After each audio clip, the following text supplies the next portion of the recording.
Howdy, and welcome back to another episode of World Bigfoot Radio.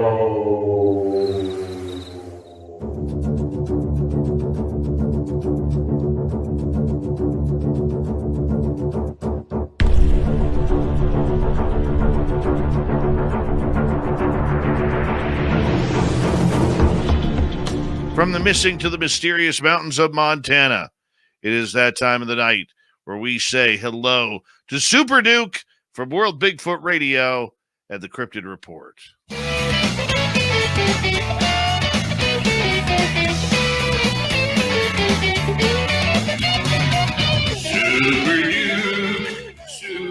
Duke, the Cryptid Report with Super Duke. Super Duke from World Bigfoot Radio, always a pleasure to have you on the show. How you doing, my man? Hey, Dave. Nice to see you this week. Yes, my beard is taking off, my friend. It's got a mind of its own right now. Mm-hmm. Your hair and your beard seem to morph occasionally. They change shape. It's interesting. Mm-hmm. It's the aliens inside of me. Is that what it is? I mean, yeah. Right now it looks like you're working on the full-blown Santa Claus just in time for the holiday season.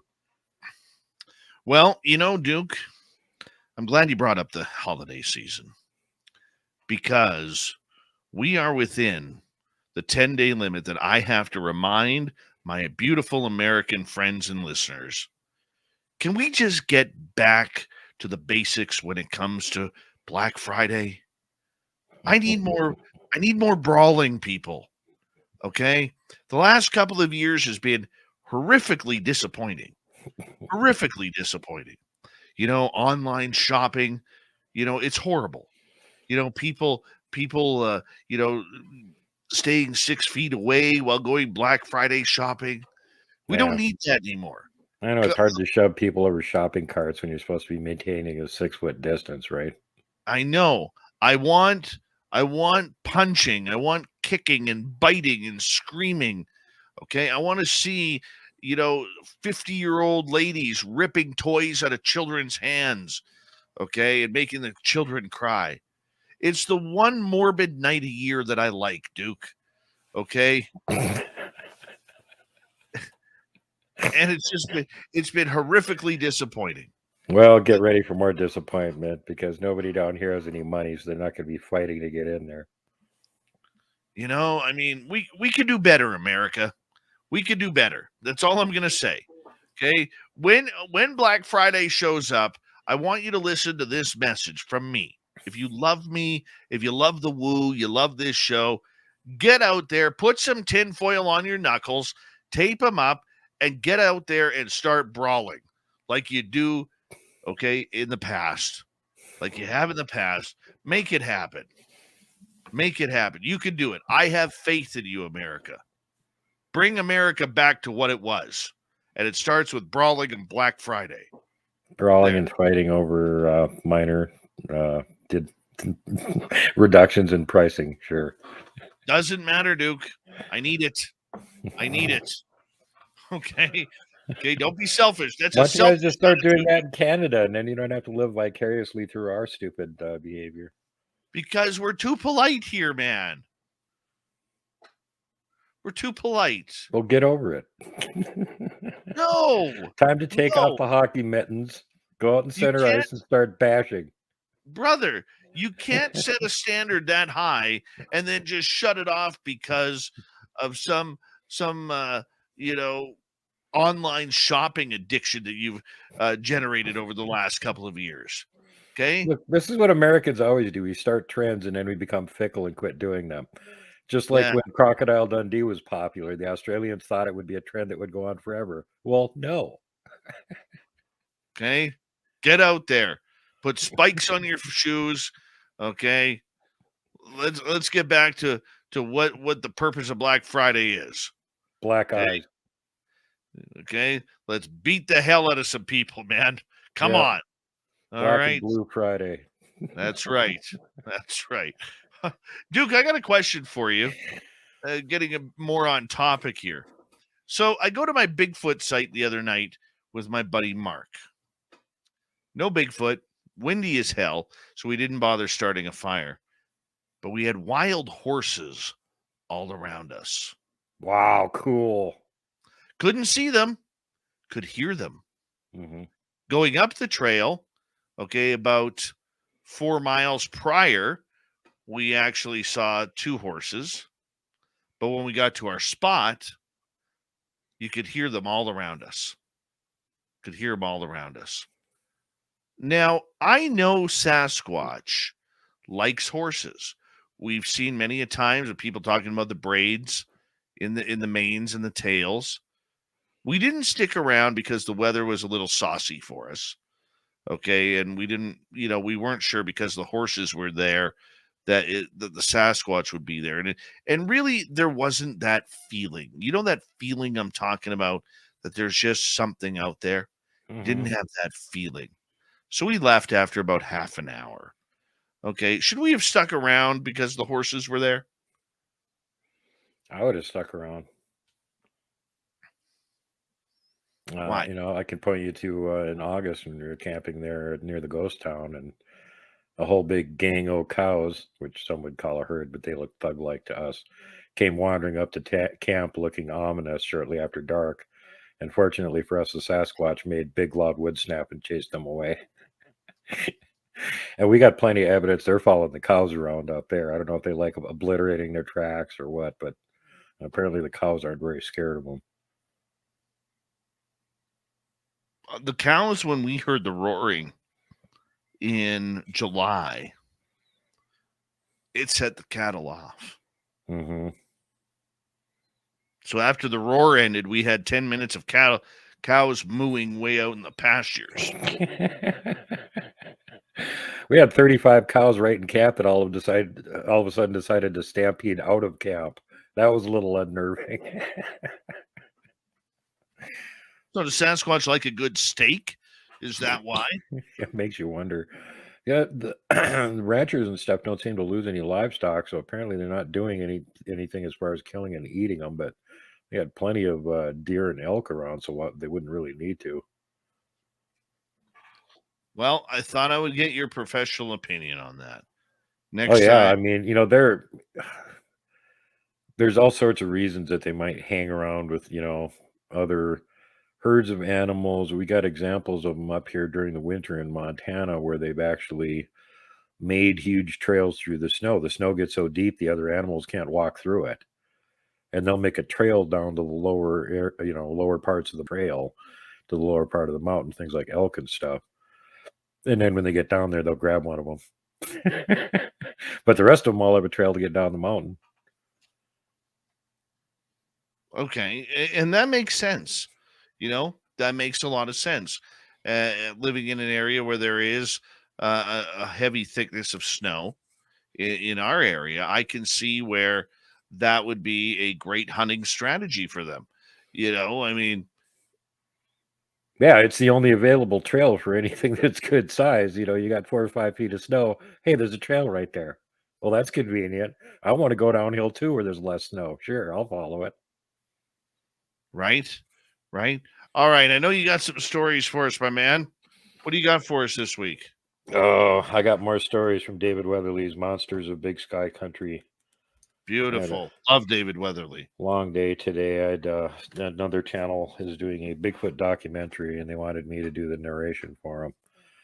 And I put them off for a little bit because they said, make sure you've got the script together the way you actually want it, because I'm not going to go back and do like second, third, fourth takes and stuff. And finally, okay, yeah, I got it exactly the way I want it. Send me the final version. I recorded it, sent it back to him, and he was just like doing back handsprings and stuff. And I'm like, I'm glad you like it. Kind of a little bit surprised, but okay, sure, that's good. So whenever that comes out, I'll let you guys know. So I'm doing like the main narration, and he's doing the rest of it, and it's just kind of an overview on Bigfoot.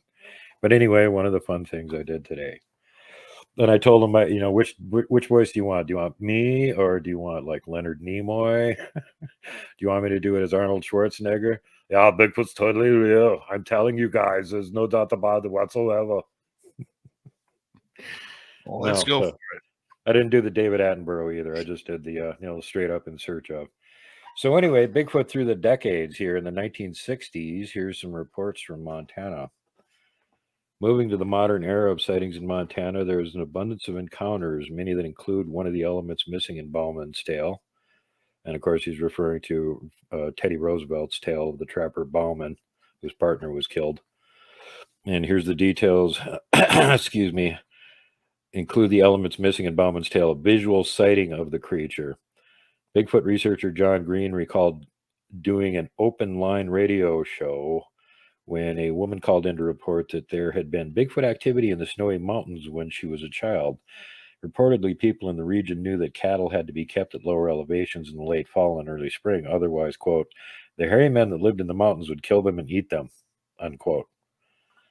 The woman told Green that her father and a friend had seen one of the creatures in the area when she was growing up. Her uncle had also spotted one and intended to shoot it, but as soon as he reached for his gun, the Bigfoot ran away.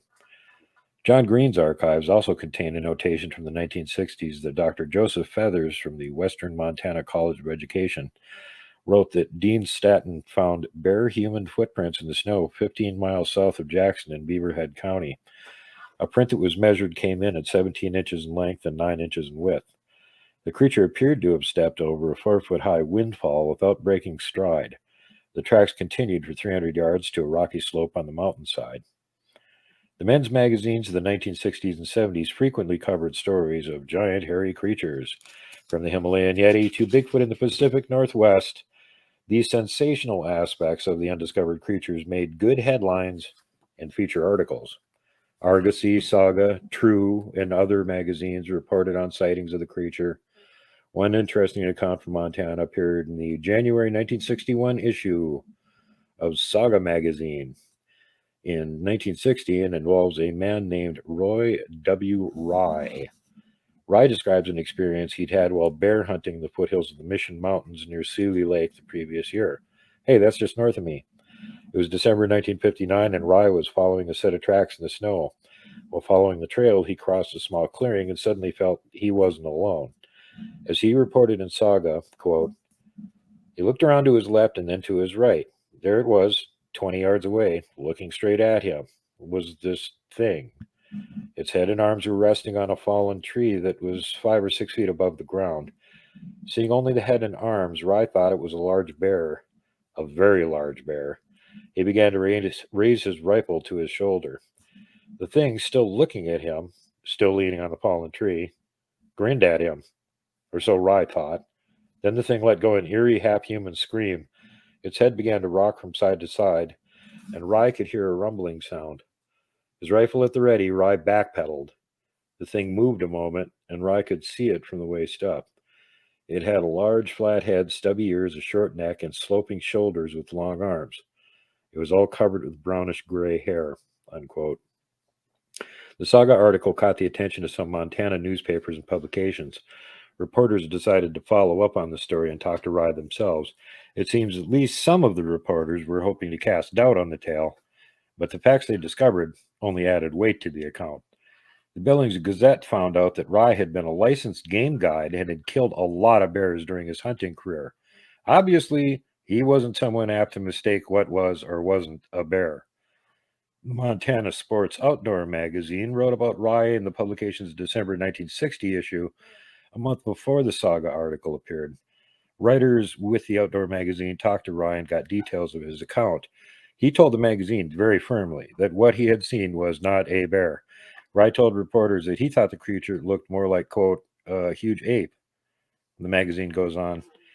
At the time, Rye was armed with a 270 rifle and a shoulder-holstered 357 Magnum pistol.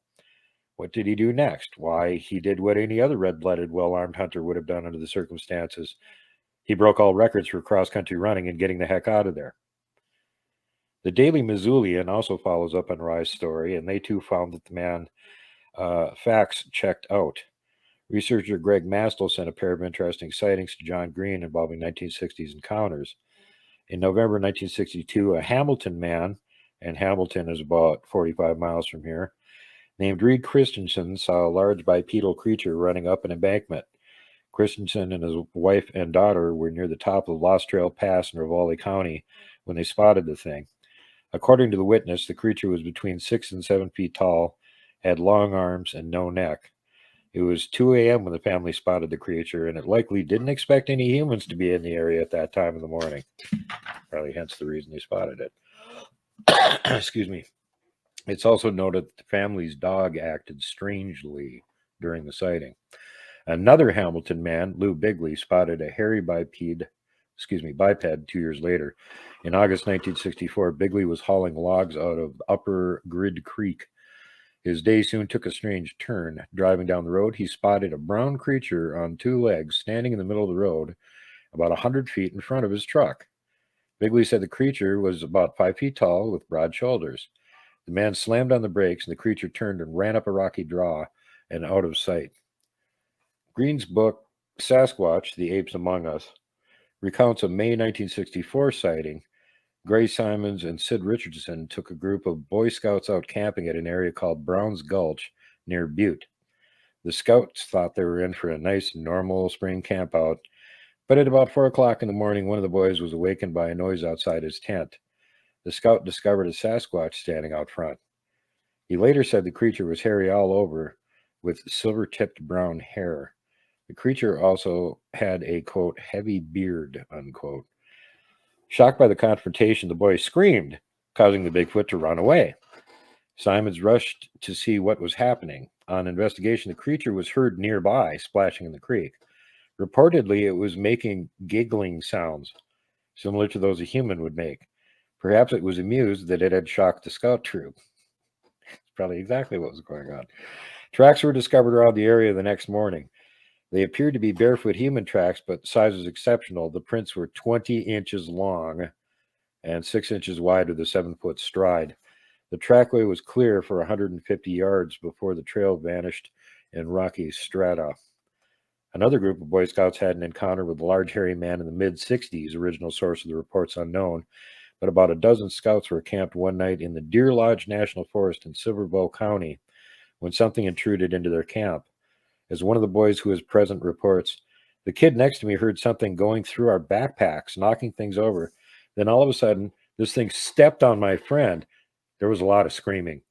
We turned our flashlight on, and it was dark brown black. It walked like a man and took great big strides. It was 3 times my size, way over 8 feet tall. We saw it moving away across the ridge.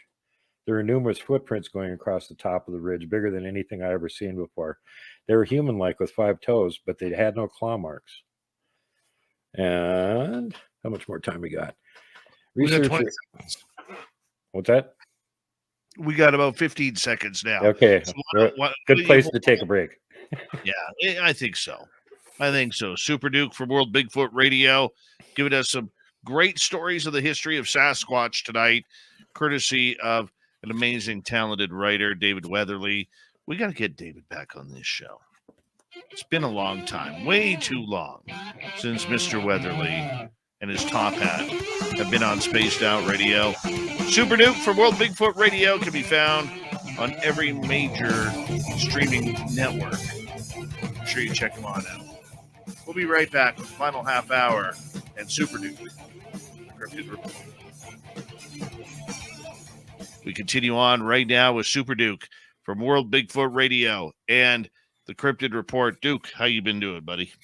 And I'll tell you what, I was not feeling very good for a few days earlier this week, but I'm much better now. And I had a friend that was in the hospital for over a week, and they finally got out, so that cheered me up considerably. And your guest earlier talking about how the universe is shaped like a duodecahedron or a 20-sided dice just proves Gary Gygax was right when he created Dungeons and Dragons, the game of the 20-sided dice. Lovely. It's all coming together. It's the symmetry of the universe.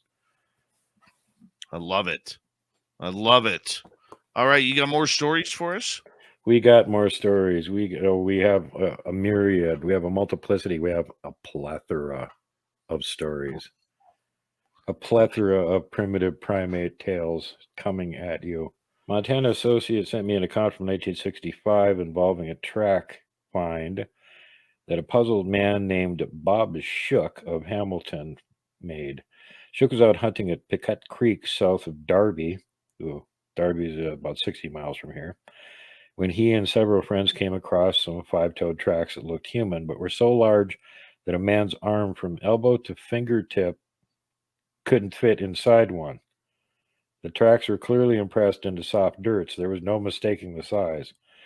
The incident was even more puzzling since they had heard what they thought was an animal whistling around their camp the previous night. Yeah, like, what animal's whistling at night? Seriously, guys.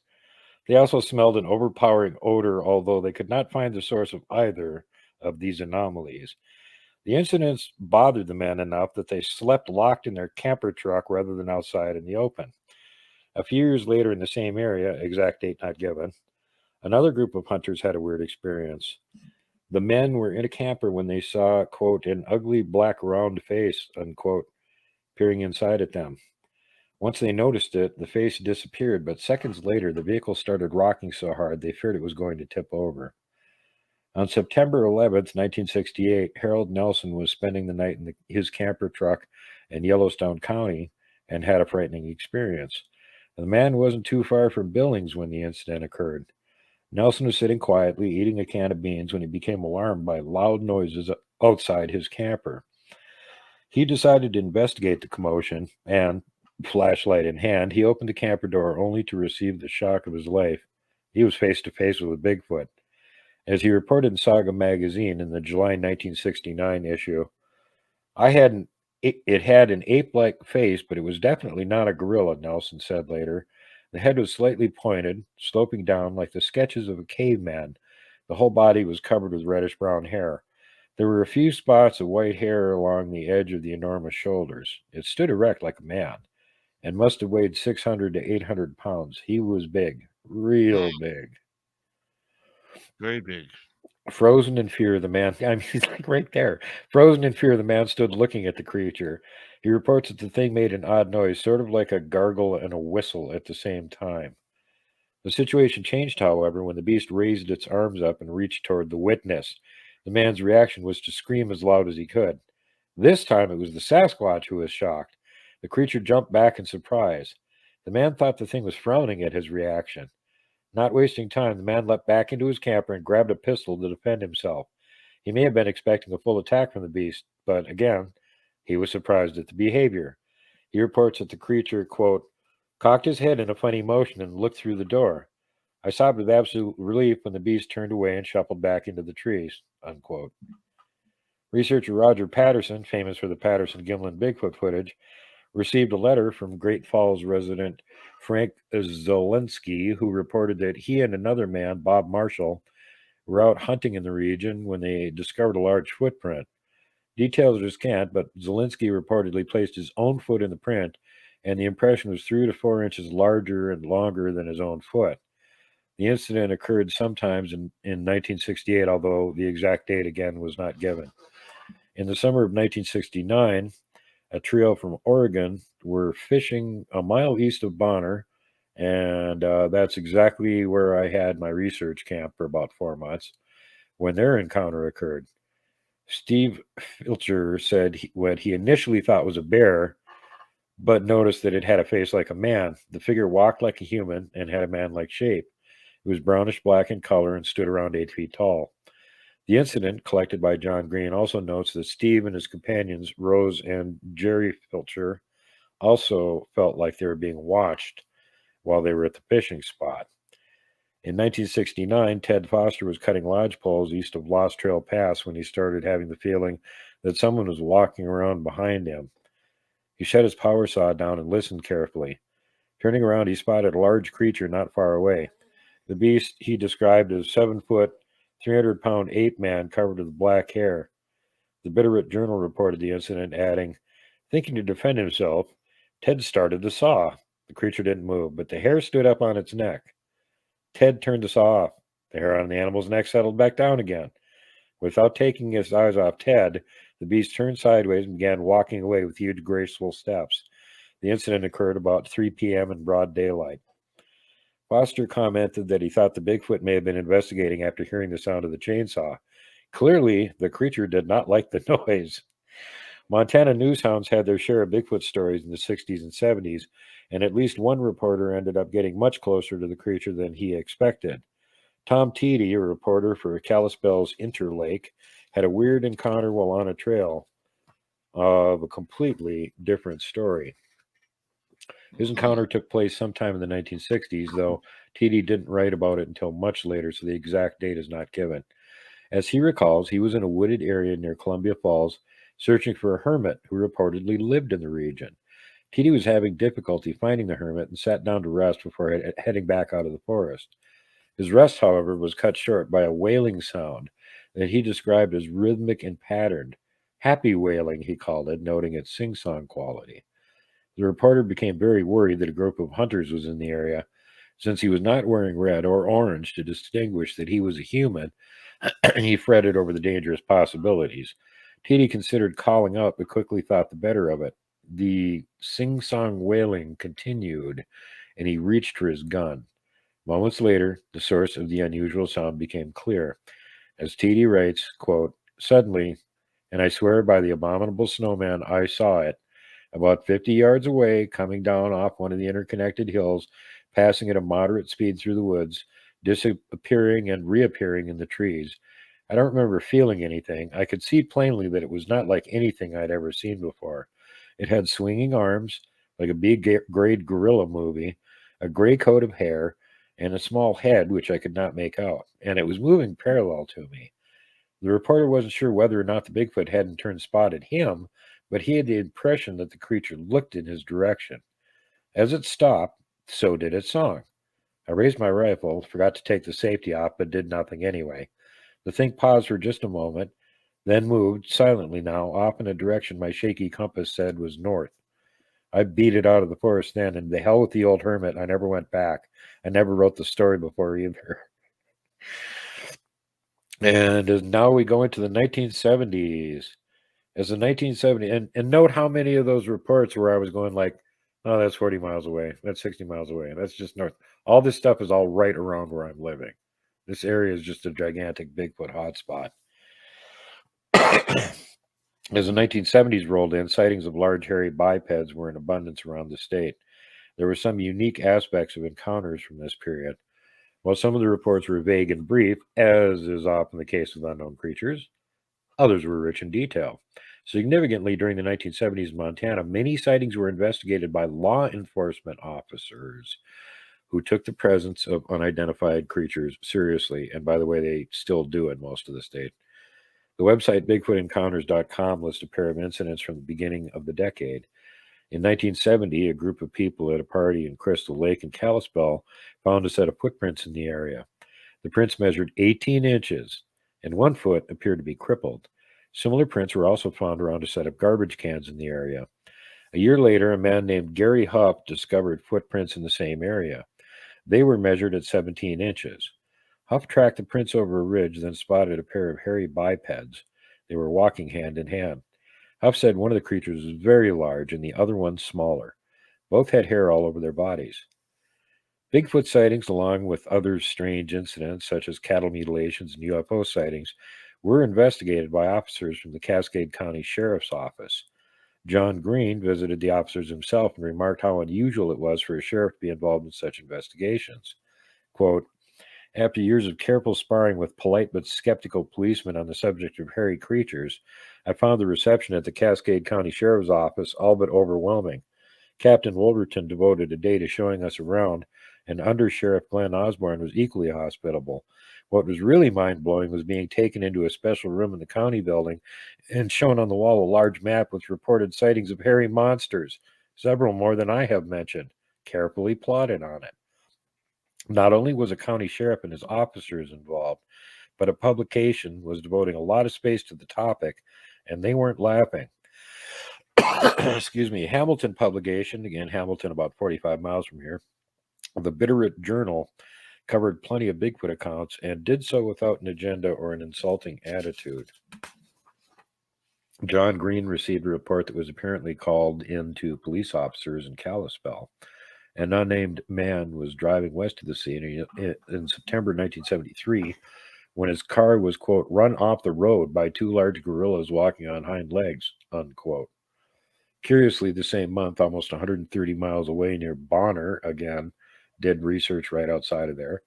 There was a series of other roadside encounters, according to Green's records. Many motorists in the area said there was an ape throwing rocks off a cliff down at their vehicles. Oh, nice. Nice. I wonder if that's covered under insurance.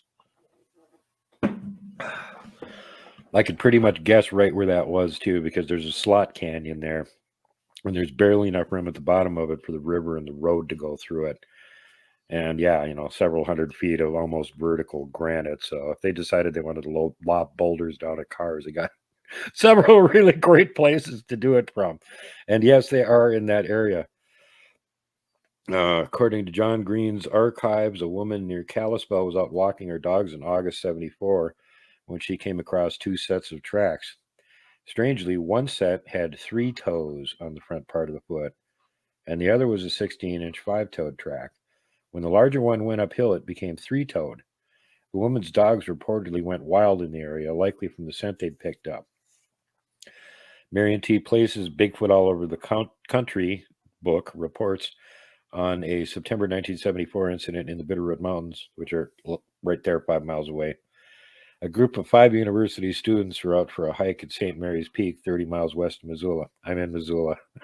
A variety of marked trails offer paths ranging from moderate to steep at the location. 2 of the men went straight for the top, but a third man, Chris Tobias, opted to take it easy due to a recent knee operation. 2 women followed behind him, wanting to take their time and not rush up the trail. At mid-afternoon, Tobias turned off the trail to rest his aching knee. He sat down on a rocky ledge and took in the view of the mountainside. While taking in the scenery, he noticed 2 figures came out of the trees below him. As he watched, he noticed the figures were moving at a rapid pace, much quicker than the average human. And in fact, as they began to get closer, Tobias realized they weren't human at all. The bipedal creatures were black and hairy and were moving in a very smooth fashion. Once they were less than 100 yards away, they turned down a ravine and were out of sight. Trying to calm himself and understand what he had witnessed, the man was surprised when 2 of his hiking companions rushed up and exclaimed, "Chris, we saw something really weird walking along that ridge below you." Diane Stringen and Kathy Mudd, the 2 female hikers, had watched the creatures from their vantage point and realized they were seeing something unusual. As Kathy reported, "We saw they were hairy all over. They weren't human. They were those Bigfoot creatures we've read about." Greg Mastel reported that a family having a party near Rattlesnake Creek, that's right over here, outside of Missoula in 1974, heard loud screams outside. When they investigated, they discovered footprints measuring 18 inches in the area. The grandfather told his family that such occurrences had been frequent in the area for many, many years. Keith Wolverton, that's the same Wolverton who was a Cascade County sheriff, wrote a book about some of the weird cases he investigated. This book, Mystery Stalks the Prairie, is a treasure trove of weird accounts, including a number of Bigfoot sightings. Wolverton reports on a December 1974 account from a Great Falls man who took some shots at a Bigfoot. The man was coyote hunting on Bootlegger Trail when he saw the creature that he said was 7 or 8 feet tall and looked like a grizzly bear. The hunter fired his .30-30 at the creature, but it advanced on him anyway. causing him to rush to his car and leave the scene. And let that be a warning to you that think a 30-30 is going to do anything to a Bigfoot other than piss it off. It isn't. Mr. Presley Lay and her son, along with his wife and children, saw a creature in the fall of 1974. The group were near the Bitterroot River. Hey, that's right over here.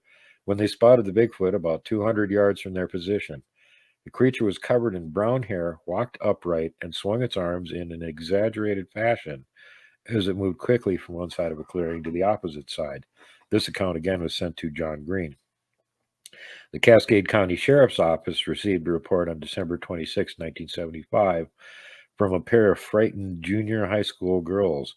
The first girl, a resident of Great Falls, was spending the Christmas holiday with a second girl who lived on a horse property outside of Bond.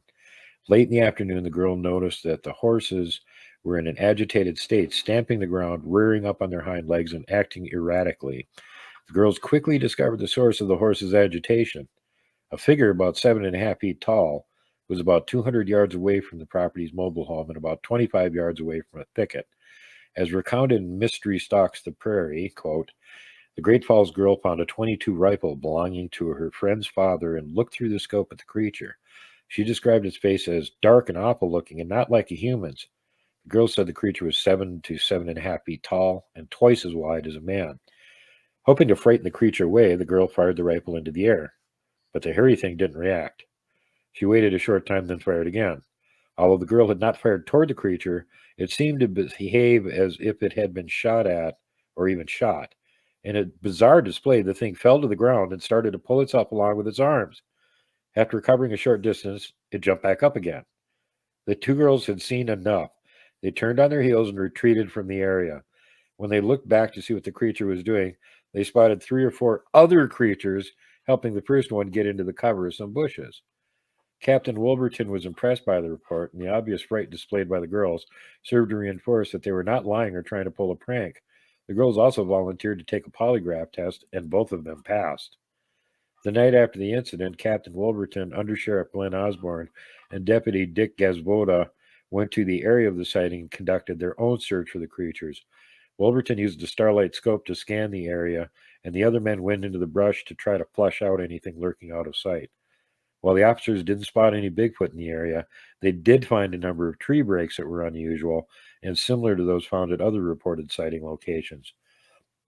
The officers also spoke with the Bond girl's father, who related his own tale. The man told the lawmen that shortly after midnight on Christmas morning, he was awakened by a sound he described as, quote, like a human dying an agonizing death, unquote.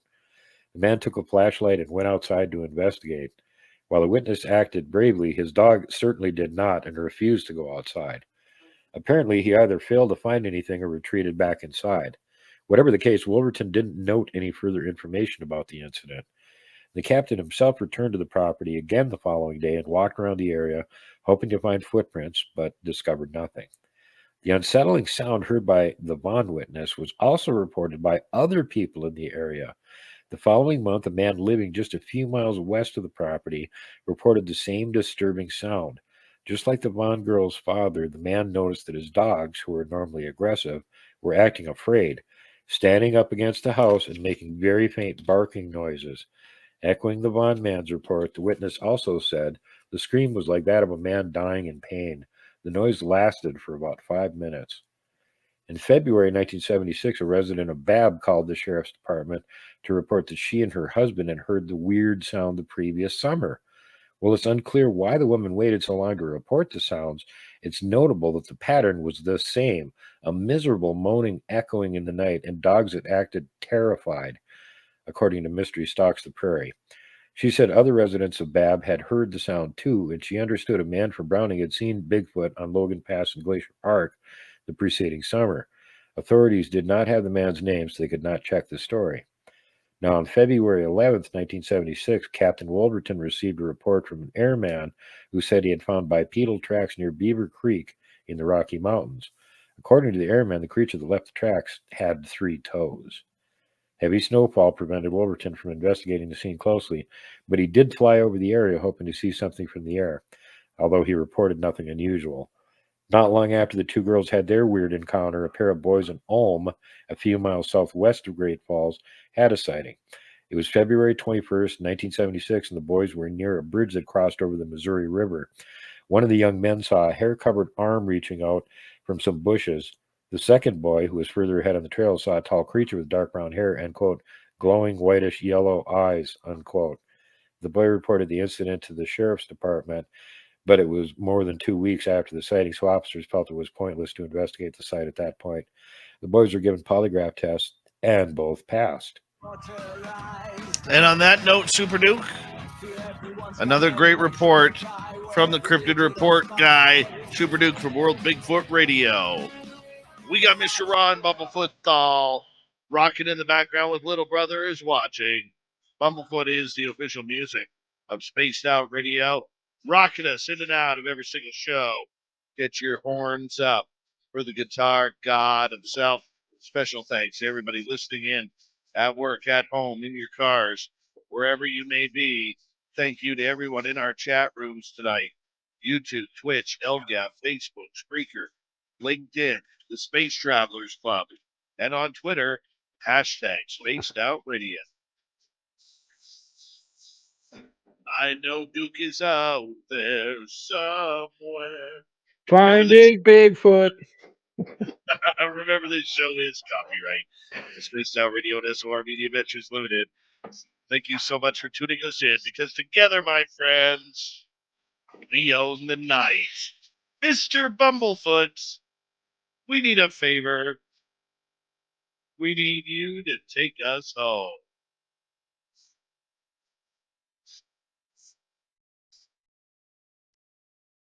Yes, the Woo Train has docked for the night. Soon, my friends, we shall ride again. The sheets are always available. Your tickets never expire. And if you want to bring a friend, we got room for them too. Good night.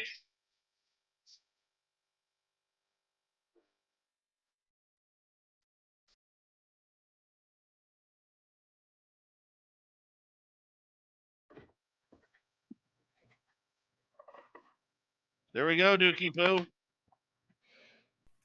Well, here's the bonus material, and for some reason, David Weatherly doesn't mention in this book. Maybe he didn't know about it. But the earliest report that I know of in Montana actually happened about 5 miles right outside of Missoula, where I'm at right now. In 1896, John Stoner was riding his horse back to town, and he reported about 5 miles outside of town, a crazy wild man jumped him for some reason, knocked him off his horse, and attacked him. And he managed to get back on the saddle and get the hell out of there, but it sure scared the crap out of him. Oh, I bet. Yeah, and that's 1896. That's a long time ago. Yeah, no kidding. But again, yeah, just the vast majority of all those reports that I read tonight, they're all from within 100 miles a year. This area is just ridiculously active Bigfoot area. Mm-hmm. That's what makes it so easy. And for any of you guys that want to see some Bigfoot video, I showed 2 pieces of video on my last show, and one of them, both of them were recorded within 100 miles of here, and both of them have Bigfoot within 30 feet of me, really obvious ones. Plus, there's a really recent cool video that one of my friends shot in Alaska of a orb flying around in his backyard that he also shared. So that's on there. If you guys didn't see it on Sunday, go check it out. Super Duke, always a pleasure, my man. I'm going to hit the Rusty Trail here and go find me some more Bigfoot and Janosquas and when the moon hangs high on the breast of the lake and the bite of the wind is like a slap in the face, a legend of horror lurks in the haze. It's Bigfoot, a giant of a creature all covered with hair, as tall as a timber and strong as a bear. Y'all better not go walking out there with Bigfoot. Bigfoot's coming, gonna get you, gonna get you. Bigfoot's coming, so you better watch out. Lock your doors and bolt your windows. Bigfoot's on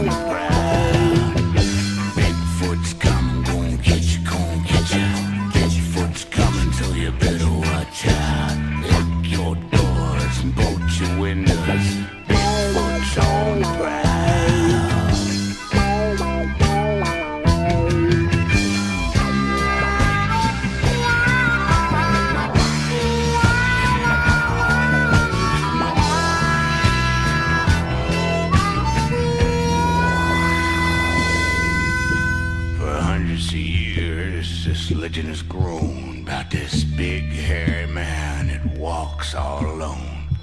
A mountain monster 10 feet tall called Bigfoot. From the tales of the traders and trappers to the image on Indian walls. From the Bear Paw Mountains of Montana to the signs of the Great Shastas. From the Flatheads to Blackfeet and the Shoshones, he must have seen them all. And when the sun goes down in the northwest woods, if you listen, you can hear him call.